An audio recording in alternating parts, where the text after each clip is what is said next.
Hoje nós vamos falar de um tópico que está bem mexido, com muito, de tempos em tempos parece que é algo que cutuca o ser humano. E por agora, esse sentimento de culpa tem arrasado com muitas almas. Tem levado pessoas a fazer coisas contra elas, contra os outros. O sentimento de culpa, ele corrói a gente por dentro. Ele mata aos poucos e às vezes até de uma vez. Então a gente tem que falar disso, culpa e redenção. Eu começo então com vamos fazer na cabeça aqui de cada um. Eu pergunto, você sente culpa por algo que já fez? Alguém aqui? Só eu? Todo mundo então sente culpado por algo ao longo de sua vida que já fez, certo? É uma coisa então normal, aparentemente. Por quê? Por que a gente sente culpado por aquilo? Vocês pensam que é uma coisa boa saber o porquê? Ou era melhor nem sentir esse porquê? Bom saber. Então, fazer algo, vamos colocar, errado, pecaminoso, alguma coisa que não fez bem nem para você, nem para outra pessoa, aconteceu. Mas você, de alguma forma, você descobriu o porquê. Né? O porquê que você se sente culpado agora. E por último, a pergunta, né? O que é a culpa? O que é culpa? O que é sentir culpa? Alguém quer dar uma chutada aí? Se arrepender. Sentir culpa é sofrer todos os dias. Sofrer todos os dias, se arrepender. Se melhorar. Culpa é você... Se melhorar. Culpa é você não ter feito o que você deveria ter feito. Você sente culpado por aquilo que você não fez e deveria ter feito. Então, reconhecer que errou também. Reconhecer que errou, sentir que você deveria ter feito algo que não fez. Então, tudo isso entra naquele contexto de culpa. A gente vai falar algumas histórias reais, algumas bíblicas, algumas da psicologia, óbvio, do espiritismo. Culpa, eu acho interessante a gente pensar assim, tristeza por uma ação ou inação, né? Ou oportunidade perdida. A gente sente culpa, tristeza por algum ato que a gente fez, correto? Você fez uma coisa, não deveria ter feito, aí você se entristece. Ou você deixou de fazer uma coisa que você deveria ter feito, aí você se entristece.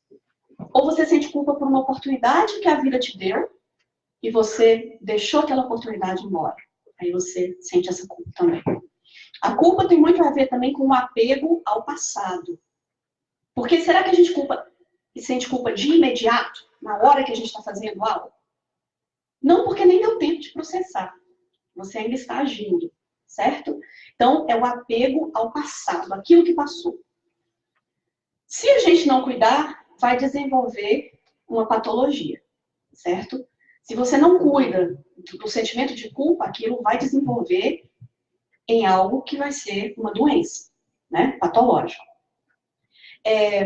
A gente deve aprender com a culpa, é o nosso dever. Então a culpa serve, tem uma serventia, né? Se a gente não se sentisse culpado, o que seríamos? Psicopata é um bom começo. Sim. Santo. Né? Então, quer dizer, se não somos santos ou psicopatas, me desculpe se existe algum psicopata ou santo aqui, nós vamos sentir culpas, né? Então, bom pra gente refletir. A gente pode desenvolver um sentimento de culpa? Talvez que a gente não fez algo errado, mas a gente desenvolveu um sentimento de culpa? Pode. Aham. Exatamente. A culpa pode ser plantada na gente por alguém ou por alguma coisa. Alguém aqui já aconteceu com vocês? De você sentir culpa porque alguém jogou em cima de você? Primeiro, no livro Céu e Inferno, a gente já vem, a primeira parte, fala muito das religiões. Existem religiões que foram mantidas pelo medo, pela culpa que você vai carregar por fazer ou não fazer certas coisas. Às vezes uma criancinha, se você fizer isso, Deus vai te castigar e você vai para o inferno e você é culpado e você é pecador. É errado? Não. Foi desenvolvido assim, até mesmo para poder ter um senso de obediência a Deus. Mas você foi pelo caminho da culpa. Fiz errado. Nossa, estou me sentindo culpado por... Agora eu tenho que ir, às vezes, no padre e me confessar porque eu desobedeci. Né? Então, a culpa pode ser passada até pela religião, né, que você cresceu. Os pais da gente jogam a culpa na gente, às vezes. Nos faz, né, sentirmos culpados, até por uma separação. Já conheceram alguma criança que sente que ela foi a razão da separação dos pais e não teve nada a ver com a criança? Às vezes um pai fica doente, eu tenho uma briga, a criança escuta a briga do pai e da mãe e ela se sente que ela é a razão daquilo. Isso vai desenvolvendo uma culpa na criança com as ações dos pais. Já viram isso aqui nas escolas, principalmente as americanas, e muitas, não agora, mas o dunce hat, que era o chapéu que colocava, o chapéu do burro, né, na criança, quando ela faltava com alguma expectativa dentro da sala de aula, e os professores pegavam e colocavam o chapéu do burro, e a criança ia para o cantinho da aula, ficava olhando para a parede, e os coleguinhas todos rindo daquela pessoa, daquele coleguinha. Punição, né? É uma punição. E para ela desenvolver você deve se sentir culpado pelo que você fez. E isso desenvolve alguns processos patológicos lá na frente, pessoal? Sim, é uma humilhação, né? Então mas a gente faz isso com os amigos, às vezes? Será que a gente também coloca os nossos amigos como esse chapeuzinho do burro? Né? Em público ainda? Com bullying, com certeza. Com bullying, sim, com certeza. A culpa é o resultado da raiva que alguém sente contra si mesmo. Voltada para dentro, em forma de sensação de algo que foi feito erradamente. Então, a culpa é o resultado da raiva que alguém sente contra si mesmo. Isso Joana de Ângeles nos conflitos existenciais. Então, culpa tem muito, aí é uma raiva, né, contra você sente aquela raiva de você mesmo. É o resultado disso. Aí você começa a se sentir culpado. Ok, mas então, se é o resultado da raiva, quem já teve um chihuahuazinho, né? A encarnação da raiva, né? No animalzinho tão lindo. Mas eles são, né? Tem assim. Diz que é metade tremedeira e metade raiva. É assim a anatomia do chihuahua. O que é raiva? Instinto. O que mais? Acho que você exterioriza um sentimento, né? Quando você sente raiva, você põe pra fora. Uma exteriorização de um sentimento. Raiva é ego ferido. Dói. Mas raiva é ego ferido. Nós só ficamos com raiva quando as coisas não saíram do nosso jeito. É impossível você ficar com raiva quando as coisas saem do jeito que você quer. Então, ao contrário, cada vez que você fica com raiva de alguém, é porque esse alguém não correspondeu à sua expectativa. Não quer dizer que você não tenha razão para ficar com raiva. Mas é o resultado daquilo que você esperou do outro e o outro não fez. Estou com raiva da minha namorada. Por quê? Porque ela não veio, chegou na hora. Mas ela disse que ia chegar na hora? Não, mas todo mundo deve chegar na hora. Não, você criou uma expectativa que ela deveria chegar na hora. Quando ela não correspondeu com a sua expectativa, você ficou com raiva. Né? Então, a raiva é o ego ferido. É bom a gente começar a trabalhar, porque isso aí já machuca a gente. A gente nem queria saber disso. Então, quer dizer, nós já chegamos e não queria essa resposta. Porque, no fundo, se a gente vai ver Jesus, ele não tinha raiva, porque ele não tinha o ego dele, era perfeitamente saudável. Ele dialogava, ele mostrava, ele era firme. Ele era duro também. Mas raiva ele não tinha. Certo? E para que serve a culpa? Quem aqui quer dar uma chutada nisso? O porquê da culpa? Por que a gente sente culpa? Para que serve esse sentimento? Para não repetir o erro? Muito bom. Não repetir o erro. Eu gosto de colocar essa bandeirinha vermelha porque a culpa é uma bandeira vermelha que algo aconteceu ali que você precisa mudar. Não repetir. Então, a culpa, ela é boa. De certa forma, ela te fala que, opa, bandeira vermelha. Você está sentindo culpado? Bandeira vermelha. Tem que ser trabalhado algo ali. Algo não foi legal. Não faça de novo. Se não tivesse a culpa, você não teria remorso, você não teria nenhum sentimento de compaixão com ninguém, certo? Não tenho culpa, sempre estou fazendo certo. Então, a culpa nos diz que alguma coisa foi fora do propósito e do propósito do bem. Eu gosto disso aqui só para a gente ter uma ideia assim. Biblicamente, nós podemos destacar 2 tipos de reação que o ser humano apresenta em relação ao complexo de culpa. Aquela primeira reação é aquela que produz o arrependimento. Então, você se sente culpado e aí a culpa produz o arrependimento e isso diz respeito à culpa teológica. Trata-se de convicção de ter cometido pecado contra Deus. Se seguida de confissão, produz alívio e conduz à vida e à salvação.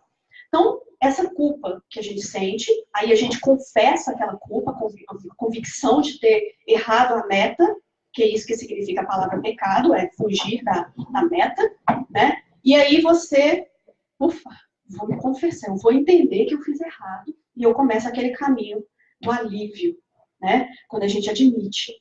A segunda reação é aquela que produz o remorso. Essa diz respeito à culpa humana, antropológica.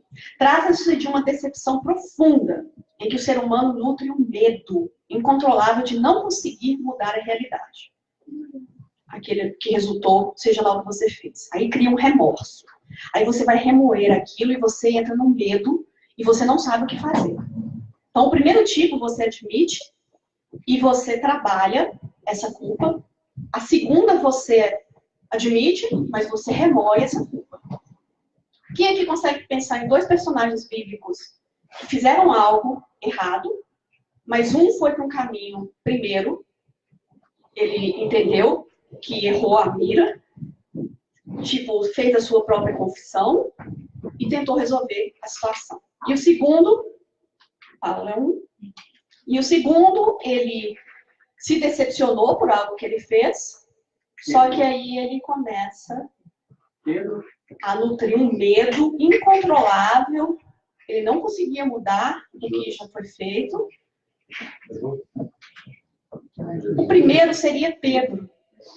Celso, pode deixar a porta aberta, por favor? Deixar sempre aberta. Pode deixar aberta mesmo. Obrigada. Então, primeiro, Pedro não negou Jesus 3 vezes. Ele se sentiu culpado, não sentiu?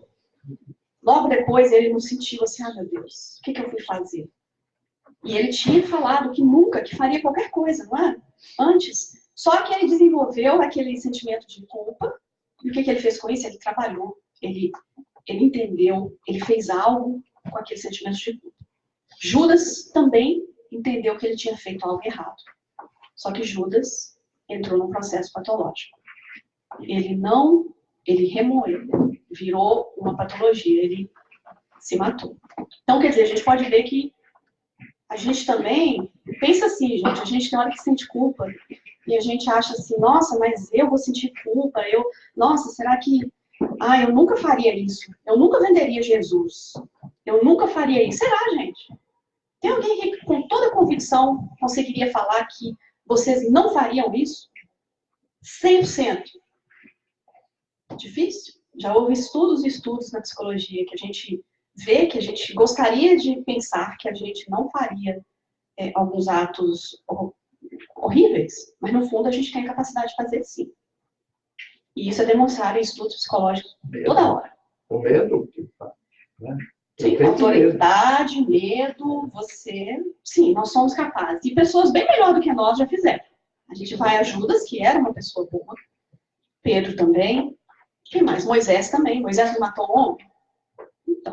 Então, várias pessoas de Deus fizeram atos contra os 10 mandamentos, vamos colocar assim. Então, nós também. Né? É bom que a gente comece a falar, nossa, esses foram os homens bíblicos e muitos de poder cometeram muitos erros, cometeram pecados grandes. Então, quem sou eu para falar que eu nunca faria isso? Né? Então, é legal a gente acordar para a nossa capacidade também de fazer coisas que nós não pensaríamos que faríamos. O negócio é como que eu vou agir depois quando a culpa vem. Não é se colocar num patamar em que você se acha melhor, que você acha que você nunca faria isso. Ah, eu nunca roubaria, eu nunca faria isso, eu, de jeito nenhum. Pois é, então você se coloca num patamar muito melhor dos maiores homens, vamos colocar entre aspas, de Deus, né? Eis aí o pecado do orgulho já, né? De pensar uma coisa dessa. O problema não é isso, o problema é o que você faz quando você se pega fazendo aquilo que você disse que não ia fazer. Aí entra o sentimento de culpa. Só que agora você vai por aquele caminho do desespero ou o caminho da redenção. É aí que você escolhe. Isso nos alivia, gente. É pra gente se sentir aliviado e falar assim, nossa, graças a Deus. Se aqueles lá no tempo de Jesus cometeram coisas, às vezes, maiores do que eu já fiz aqui na minha presente vida e foram redimidos, então eu tenho chance. É pra gente se aliviar, né? Sobre essa situação. O arrependimento e a reparação. O remorso, ele provoca um desarranjo mental. O remorso. Aquele remorso. Eu espero que ninguém tenha aqui algum remorso que ainda não esteja curado. Procure ajuda. Porque o remorso é pior do que o sentimento. O sentimento de culpa é para ser em curto prazo. É só para ter um alerta para você mudar. Agora, o remorso, ele remói mesmo. O remorso é algo que você põe aquela cena sempre na sua cabeça de algo que você fez. E tem que ter uma hora que você tem que pegar, colocar no balão e deixar o balão embora. Senão você se mata. Certo? Então, realmente, e é isso mesmo que acontece. O remorso é você matar e carregar o defunto para onde você for. E a confissão, ali falta um acento, tá? É a confissão, não o padre, que nos absolve. Entenderam o recado? Não é o padre que tem o poder de tirar os pecados da gente. É o ato da confissão, do arrependimento, que tira aquela dor. Então, a gente precisa, na verdade, ir ao padre para ele dar a solução? Ou a gente pode fazer isso diretamente com Deus? Sim. Um arrependimento sincero com Deus limpa a nossa alma. Só que aí no outro dia a gente não pode continuar fazendo, né? Porque a ideia, às vezes, de ir no padre da igreja, vou lá, faço a confissão, estou absolvido. Tranquilo, se eu morrer agora, beleza, vou pro céu. Só que aí você chega em casa e faz a mesma coisa. Aí você, meu Deus, domingo é dia de ter que viver até domingo para chegar lá, né? Falar de novo, e aí eu tô limpo de novo. A gente também tem que parar com isso. Porque também não adianta, eu sou sempre aquela pessoa que fala que não vou cometer o pecado da desonestidade, de roubar no caixa. Aí você consegue. Só que aí na outra semana você pega 2 horas de novo. Aí depois na outra semana você pega 2 horas. É minha natureza. Não. Aí você não está sentindo culpa. Você está se dando uma desculpa para continuar o mesmo ato. E sentir que está tudo bem. Então, quer dizer, aí que é a nossa responsabilidade. Até quando o pecado é normal. Mas continuar no pecado é pela vontade mesmo. Esse livro, Esculpindo o Próprio Destino, ele é fantástico. Alguém já leu? Você já leu? Já, os dois. Fantástico. E tem uma parte em que, no umbral, um dos grandes chefes umbralinos, como se fosse um inferno mesmo, esse local. E um dos chefes ali, demoníacos, ele diz assim, e muitas pessoas ali dentro daquela cidade umbralina ali, no inferno, e as pessoas trabalhando, aquela tristeza, aquela escuridão, e chega a época, no livro, chega a época do carnaval, em que eles estão querendo sair para ir para o meio da cidade e deixar a coisa acontecer, e esses não podem sair.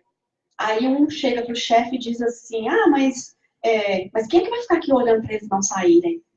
E o chefe fala assim, não, eles não saem daqui, porque eles mesmos se colocaram aqui pelo sentimento de culpa. Eles acreditam que eles merecem estar aqui, que é o castigo eterno deles. Então a gente nem precisa vigiar os portões, porque eles vão ficar aqui. São pessoas como nós. Então, aquele inferno na cabeça do sentimento de culpa, quando essas pessoas desencarnaram, levaram elas para essa cidade umbralina em que elas permanecem lá por centenas de anos, acreditando que elas merecem estar ali. Então, assim, vão ficar. Então, a gente tem que lembrar disso, né? E é um autoflagelamento. A gente sabe que é aquela eu mereço a dor. Já conheceram alguém assim na vida, que vive a vida pensando assim, não, minha vida é essa tristeza, ninguém me ama, ninguém me quer, essa coisa, né? Mas a gente conhece às vezes algumas pessoas que entram num processo até patológico, que acham que merecem ser infelizes porque fizeram algo errado. Ninguém merece ser infeliz. É bom a gente lembrar disso. A gente está aqui ao contrário, para evoluir, para cada vez ser mais feliz. Agora, se você denomina ser feliz trazendo a maldição dos outros, aí já é outra coisa. Né? A gente vai ler esse salmo, está em Samuel. E eu sei que é Samuel, porque a gente tem um Samuel aqui hoje. Aí eu ainda falei com ele, hoje não fala de Samuel. Samuel diz assim, primeiro a gente lê só rapidinho. É um salmo didático de Davi. Bem-aventurado aquele que tem suas transgressões perdoadas e seus pecados apagados. Como é feliz aquele que o Senhor não considera iníquo e em cuja alma não há hipocrisia.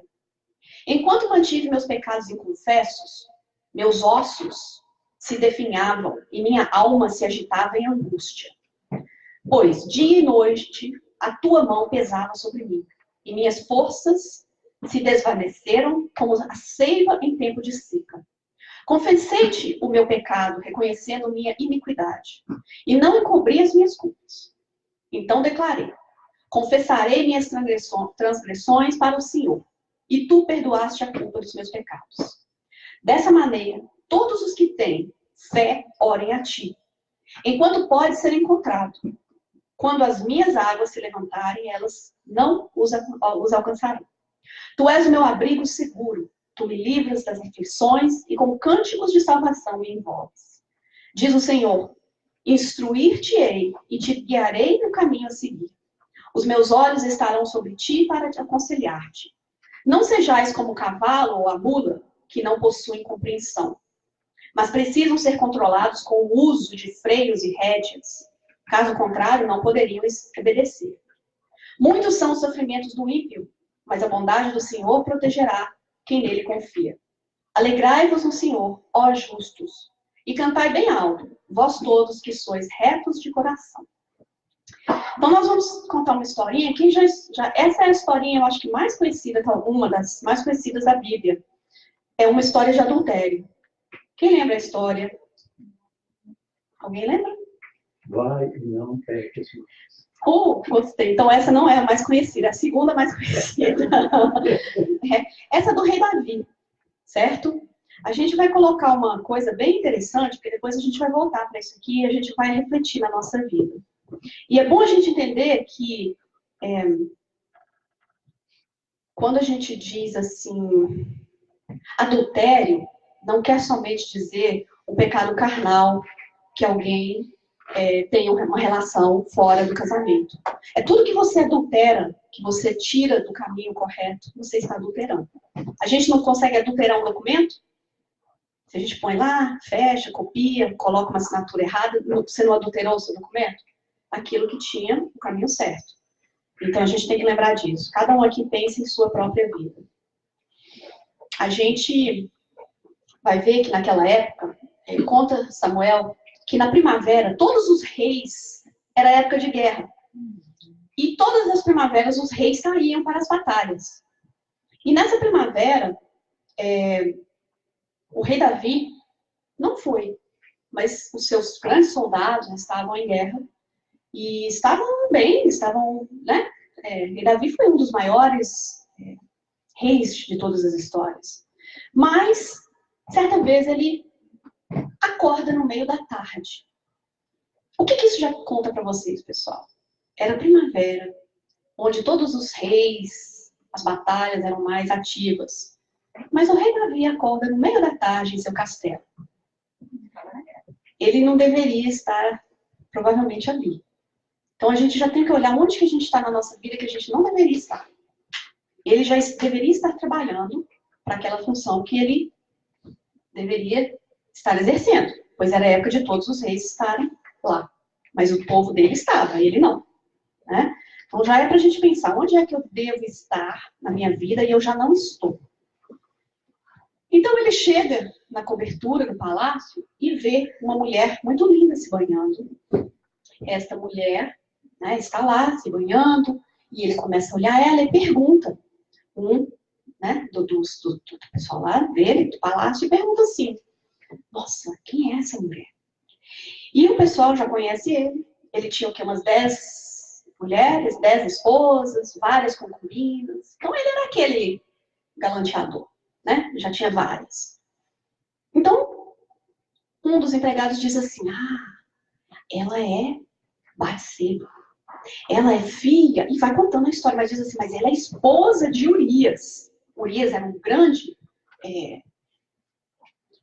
empregado do rei Davi nas guerras. Ele era à frente, era um homem muito íntegro, que estava fora nas batalhas também, fora de Jerusalém.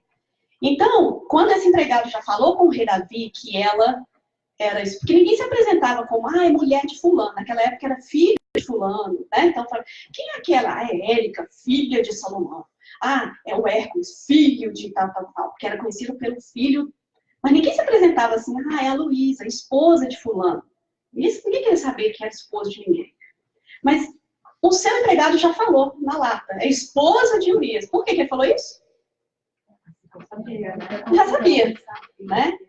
Mas ao mesmo tempo, ela também se banhava numa água pública, certo? Então, mas nós não vamos então aí para destrunchar muito esse lado da história. Ao mesmo tempo, ele manda chamar essa mulher, Batseba, e chama para deitar com ele. Então, o rei Davi pega e deita com essa mulher. Depois que ele se deita com ela, o que acontece? Opa, não é isso que acontece. Ela chega para o rei Davi e diz, eu estou grávida. Situação agora mais complicada, porque Urias era não só amigo do rei Davi, mas também era o grande, à frente de várias batalhas, né? O homem de confiança dele. E homem que confiava nele. Então, ele tem uma ideia. Ele diz assim, olha, eu vou fazer o seguinte. Ele chama um dos trabalhadores dele, manda ir para a batalha onde Urias está, manda chamar Urias para o palácio. Quando Urias chega, ele diz assim, Urias, eu quero que você... Claro, gente, que eu estou encurtando, né? Isso aí é para um estudo. Eu quero que você fique aqui, você tem que resolver umas situações aqui. Olha, você já está na batalha todos os meses, vai para sua casa, fica com a sua mulher um tempo. Já estão vendo o que ele está tentando fazer? Então ele falou, vai para sua casa, fica com a sua esposa, chegou de batalha, vai descansar. O que Urias diz? Se fosse vocês, gente, homens, pense, vocês estão numa batalha, 5 meses, 6 meses, sem ver suas mulheres. Você chega, a primeira coisa que você quer fazer é o quê? Ver sua mulher, chegar em casa, tomar banho, né? Eu quero ficar com a minha mulher. Ele diz assim, não, senhor. Os soldados que estão abaixo de mim estão lá, sem as mulheres deles, batalhando. Eu não vou ter esse luxo de dormir numa cama macia com a minha mulher. Eu dormirei aqui, na porta do palácio. Homem íntegro, né? Íntegro. Só que o rei Davi ainda tenta. Faz dele dá bebidas alcoólicas, faz com que ele saia um pouquinho dele. Mesmo assim, ele não faz. Ele não vai para casa dormir com a sua mulher. Então, ele volta para a batalha e o rei Davi tem outra ideia. Ele manda com o Joabe, um dos seus servidores também, na verdade, uma certidão de óbito de Urias, porque ele manda que coloquem Urias bem na primeira linha de batalha, onde era certeiro dele morrer. Ali é de frente. Então, quer dizer, a gente sabe que naquela época quem estava bem na frente eram aqueles que iam morrendo e os soldados iam avançando e até chegar naqueles que, né, quem tiver mais ou tiver a melhor estratégia vai ganhar a guerra. Mas se você estivesse na linha da frente, Provavelmente você ia morrer. E ele morre. Então, quer dizer, eu esqueci de passar as figurinhas. Eu gosto de passar figurinha porque é visual, né? Aqui é quando ele tá dando, né, falando, fica aqui, tudo, tá. Aí depois fala, não, ele não tem jeito, então eu vou te dar a carta, vou dar a carta para mandar pôr ele na linha de frente. Quando chega na linha de frente, ele, obviamente, as flechas o atingem e ele morre. Depois disso, passa-se o tempo e o bebê nasce. Só que quando o bebê já está ali, ele já, né, o rei Davi assume agora a mulher, outra mulher dele, tudo isso. Só que aí aparece o profeta Natan. Deus faz tudo tão certo que eles nos dá. Agora a gente tem que pensar na nossa vida, onde que a gente está fazendo aquilo, entendeu? Onde que a gente foi, não foi legal, né? Mas aí aparecem os Natãs da vida. E agora você tem que identificar na sua vida quem é o seu Natan. Porque a gente sempre tem um Natan na vida. Natan foi também, chegou até Davi. E chegou até Davi e falou assim, olha Davi, eu vou te contar uma história, tem um caso jurídico aqui que eu queria saber o que fazer. O que você faria, na verdade? Olha, tinha um homem que tinha vários animais, ovelhas, bodes. Era um homem muito rico na cidade. E tinha um outro homem pobre que só tinha uma ovelha. E essa ovelha era como se fosse da família. Comia com eles, dormia, tomava no mesmo prato. Era aquela ovelhinha que virou, sabe, a ovelha de estimação. E aí, esse homem, um homem rico, acontece que chega visita na casa dele e ele quer fazer uma festa e queria matar um animal. E ele tinha vários, mas o que ele fez? Ele foi na casa desse homem pobre e pegou a ovelha do homem pobre. Matou e deu para o seu convidado. Aí Natan diz assim, mas o que você faria? O que você acha dessa situação? Agora o rei, ele tinha plenos poderes, né? E o rei conhecia a lei. É interessante, porque o rei sabia que adultério é pecado, né? Mas, então, é bom a gente lembrar disso. O que o rei Davi falou? Mas esse homem rico, você tá doido? Como? Ele tem todos esses animais e ele vai e pega o único animal daquele homem pobre para dar para os seus empregados? Não, ele merece, quer saber? Ele merece agora 4 vezes, ele tem que devolver o animal. Ou quer saber? Ele devia de morrer. Aí Natan diz assim, pois é, rei Davi, esse homem é você.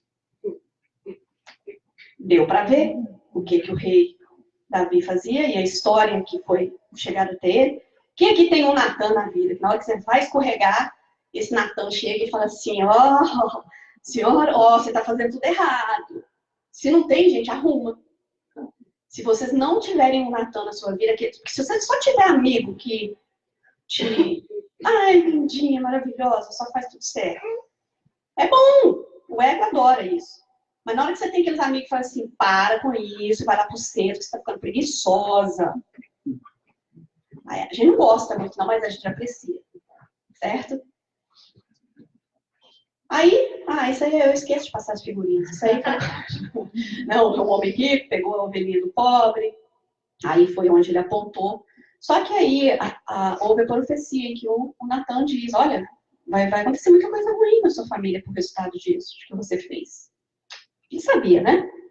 E o rei Davi realmente ficou em lágrimas e entendeu o recado. E o filho, o bebezinho, né, da Batseba, ele começa a ficar doente. E por 7 dias, esse bebê está doente, e o rei Davi chora, começa a rezar, começa a orar por essa criança. Só que chega uma hora que o bebê morre, depois de 7 dias. Depois de 7 dias que ele estava em jejum, que ele estava sofrendo, que ele estava orando para que aquele bebê nada acontecesse, porque ali, gente, a gente vai ver que ele reconheceu. O bebê não deveria sofrer, era ele. Ele começou o processo dele do arrependimento. Entendeu alguma coisa ali. Só que o bebê nasce. Na hora que o bebê nasce, na hora que o bebê morre, os servos já conhecem ele, também não quer nem falar com ele. Você não quer nem dizer, ele já está assim. O neném está doente, eu não quero nem chegar perto dele para avisar que o neném morreu. Então os servos estão cochichando ali e tudo, e ele sai e fala assim, o bebê morreu? Morreu. Aí ele se banha, levanta, começa a comer, 7 dias em jejum, né, gente? Aí começa a comer, vai agora para ver a mulher, a mãe do bebê.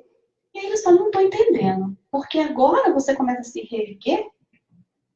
Porque um grande batalhador, gente, nós podemos cair no pecado e a gente pode continuar por ele, pelo arrependimento, mas depois pelo caminho de desistir do que é a sua missão.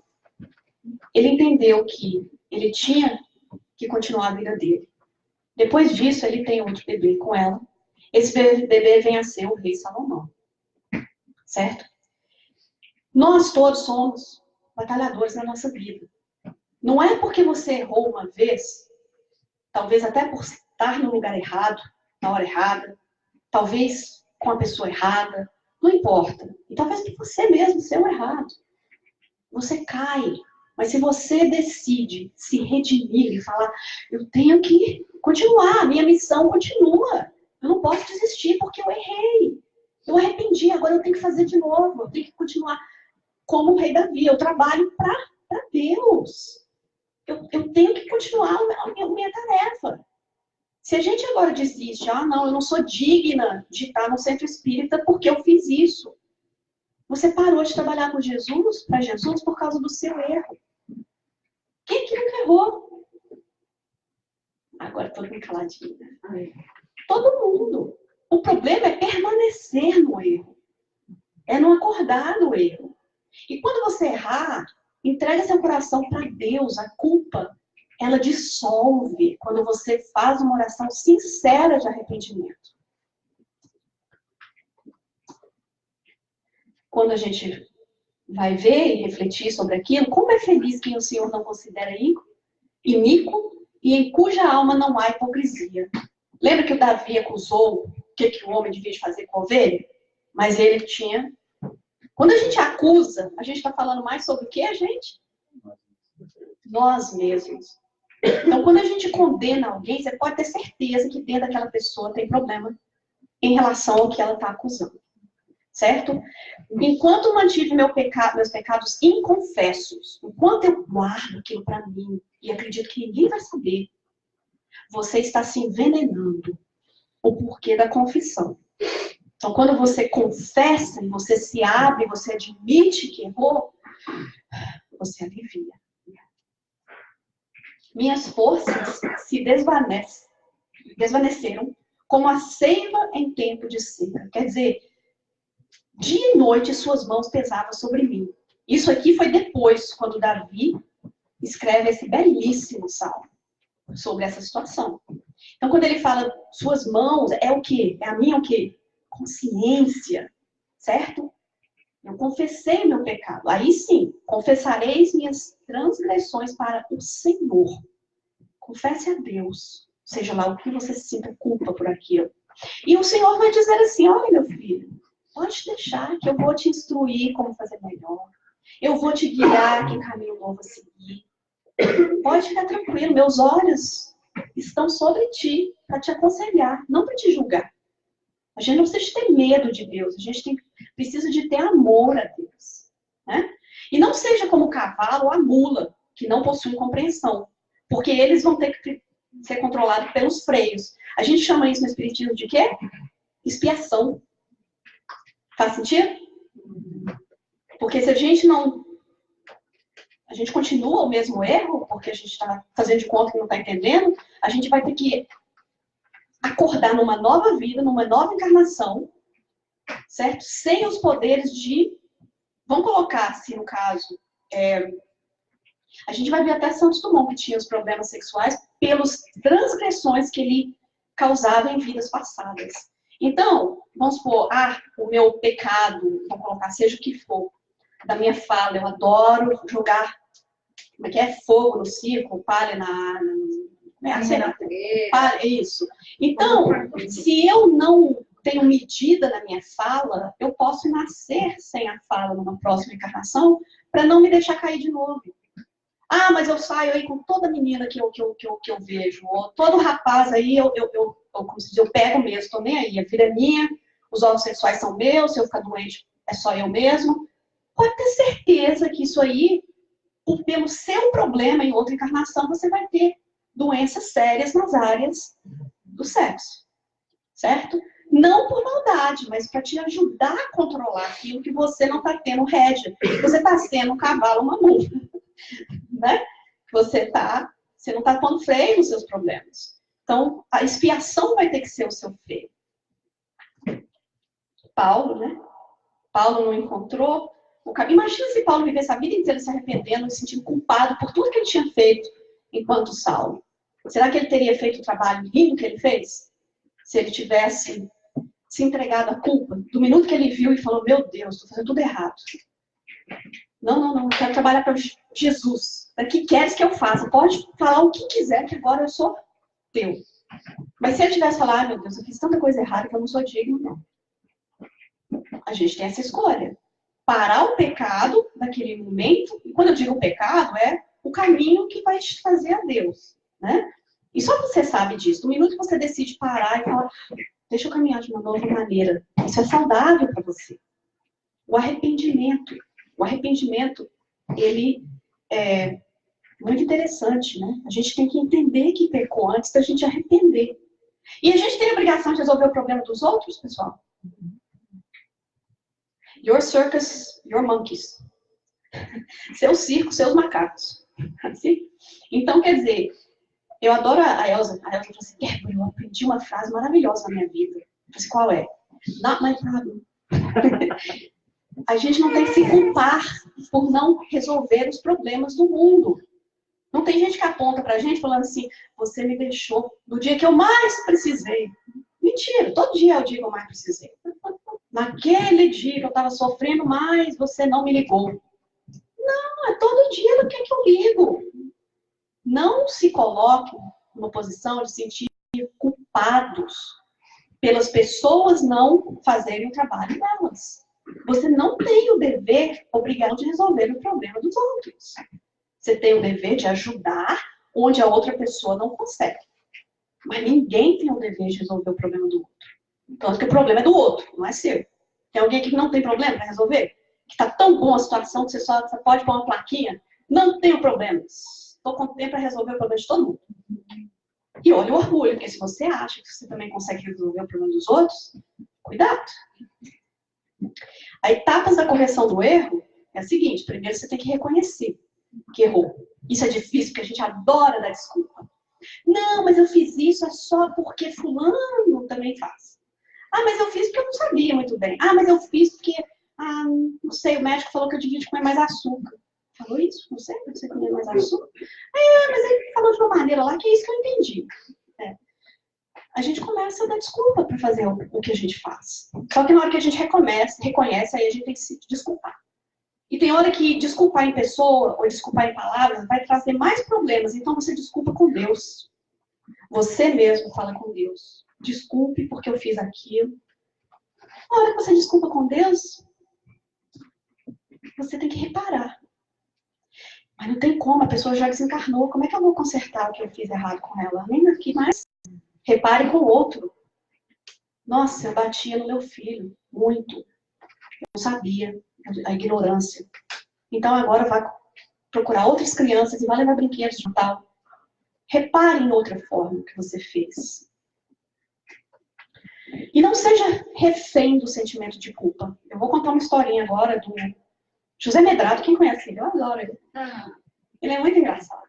E ele conta uma historinha, e essa é a historinha. Diz ele que tinha João e Marcelo. Eram dois irmãozinhos. E durante todas as férias eles iam passar na casa da avó. A avó morava numa fazenda e João e Marcela iam para lá. E nesse dia, João estava na casa, Marcela também, e João pegou a espingardinha de chumbinho e saiu para a roça. Mas aí ele lá de dentro da casa, da janela, foi lá e a avó tinha um pato. E o pato da avó era aquele pato de estimação. Era o pato da avó. Aquele pato entrava na casa, saía, aquela coisa toda. E Marcelo brincando lá de dentro com a espingardinha, ele vai, mata o pato. Quando ele mata o pato, né, ele, ai meu Deus do céu, e agora? Ele fica quieto, Marcela, a irmãzinha, tá lá dentro, vê ele, fala nada, Só que aí chega a hora da janta. Aí a avó chama os dois. Ô, João, Marcelo, vem jantar. E a avó triste, porque o pai tinha morrido, não sabia como, aquela coisa. Ô, meus filhos, vamos jantar. Vem me ajudar, ô Marcela. Me ajuda a arrumar a mesa, trazer os alimentos. Ô, vovó, o João falou que ele que quer arrumar as mesas agora, lavar as panelas. O João falou comigo que ele que quer ajudar a senhora. Aí João olha assim, né? Marcela, sim, você disse que você que ia arrumar agora, né? As mesas, ia arrumar. Aí João faz. No outro dia do café da manhã, quem é que vai lá tirar o leite da vaca? Ô, Marcela, você que é minha netinha, que sempre fez as coisas comigo, vamos lá tirar o leite de manhãzinha, não sei o quê. Não, vovó, João falou que esse verão ele quer fazer tudo com a senhora. Ele que falou que quer ir lá tirar o leite de vaca. E Marcelo, e João olha para Marcela, e ela só fazia o pato, né? Fala assim, Marcela, né? E a Marcela só responde, o pato. Aí João vai, não, sim, vovó, vou lá tirar o leite, sim, claro. E isso acontece quase o verão todo. Aí chega uma hora que João já não está aguentando mais. E ele chega e fala, vovó, o que foi, meu filho? Eu não aguento mais. Marcela me chantageando todo dia para eu fazer tudo. Eu vou contar para a senhora, aquele dia do pato foi eu. Aí a avó falou assim, eu sei. Como assim, vó? Eu estava na outra janela, quando você atirou e pegou no pato. Mas, vó, você não falou nada? Por que você deixou Marcela me chantagear esse verão todinho? Aí a avó disse assim, eu queria saber até que dia você ia deixar ela te chantagear e você ser refém da culpa. Entenderam o recado? Até quando nós estamos sendo refém da culpa? Por alguém ou por nós mesmos? Tem hora que a gente tem que deixar a culpa embora. Acabou. Já foi. E isso se chama, sabe o quê? Rabo preso. Quem aqui? Sim. Não vale a pena viver com esse rabo preso. Que foi o que aconteceu, não foi? Se você vive com o rabo preso, você vai ser refém de alguém pro resto da sua vida. Encare as consequências. Mas e o karma? E o tal do karma? Se eu fizer, não vai ser igualzinho para mim? Primeiro, gente, karma não é uma expressão mineira para manter a paz. Tá? E muito menos uma expressão espírita. Né? Porque o karma é a mesma intensidade que você faz algo, volta a você. Então, o karma é dar lá, vem para cá. Karma seria ação-reação. Certo ou errado? Karma é isso. Karma é você vai receber exatamente o que você fez. É assim no Espiritismo? Exatamente. Karma não é, né? Causa e efeito. Porque nem sempre você vai receber exatamente. Tem, diante de tudo, ardente amor uns para com os outros, porque o amor cobre uma multidão de pecados. Então eu posso fazer tudo errado e eu vou ter que responder pelas coisas que eu fiz. Só que não precisa ser da mesma intensidade ou da mesma maneira. Porque se eu interceder, em algum momento eu descobrir, meu Deus, eu fiz tudo errado. Nossa, quantas pessoas poderiam sair machucadas daquilo que eu fiz? Aí você para e fala, meu Deus, eu fiz isso com a minha filha, eu não acredito. Aí você para e fala, nossa, a coleguinha dela podia também ter batado lá dentro do carro e eu dirigi naquela velocidade, eu podia... Aí você sente culpa. Só que aí você fala assim, olha, de agora pra frente eu vou me voluntariar para dirigir todas as coleguinhas, para fazer tudo certinho. Pronto, você começa a agir com amor agora. Você não precisa, então, agora, depois que o carro bateu, também ter uma batida de carro para você, certo?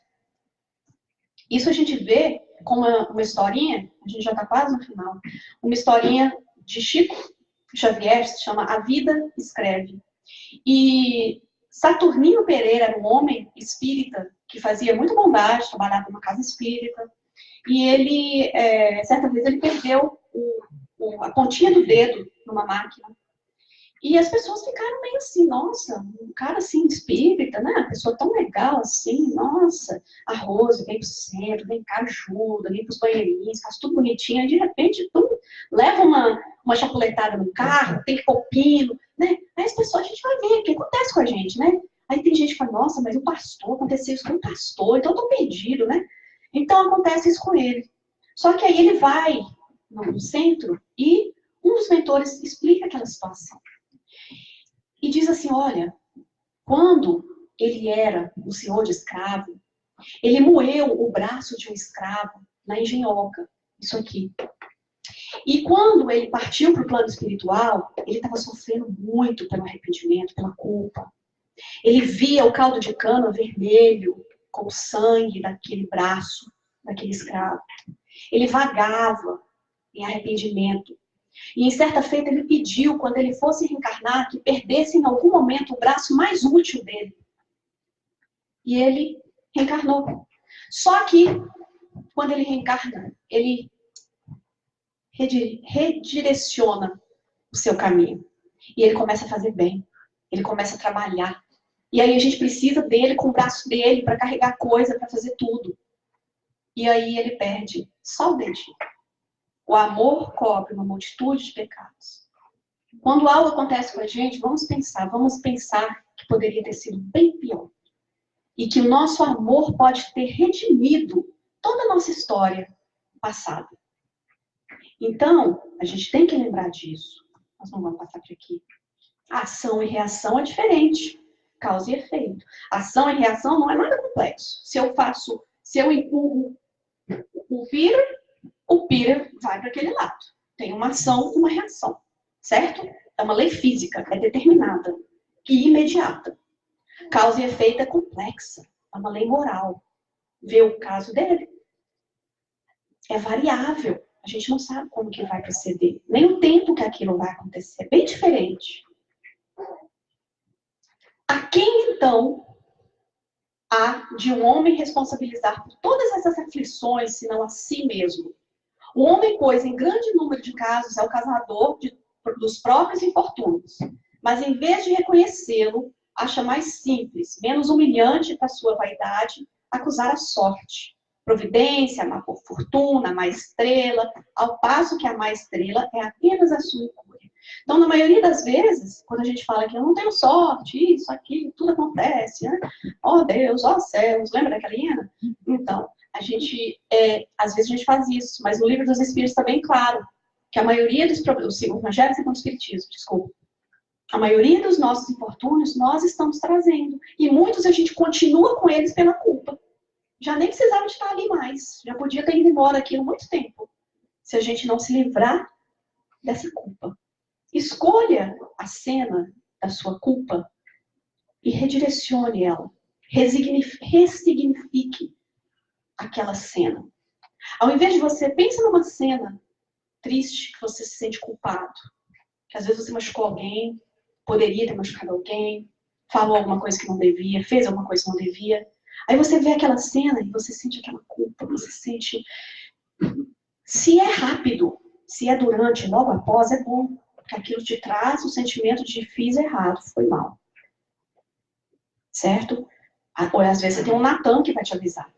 Às vezes você nem se lembrou que aquilo é errado, mas um amigo vem te falar. Então agora, pensa na mesma cena, mas agora você pensa naquela cena com outro significado. Como que você é um homem de Deus, você também é um filho de Deus, você errou, você teve uma decisão equivocada, mas que agora você arrepende, você não quer fazer mais. Não significa que você não vá fazer mais, mas pelo menos você já vai fazer tudo para que aquilo não aconteça de novo. E aí você arrepende e entrega a Deus o seu coração, porque o seu coração ele vê. Os outros você pode falar o que quiser, mas para Deus a gente sabe. E quando você entrega aquela cena para Ele, você tem que lembrar que o significado do perdão é desistir de que o passado poderia ter sido diferente.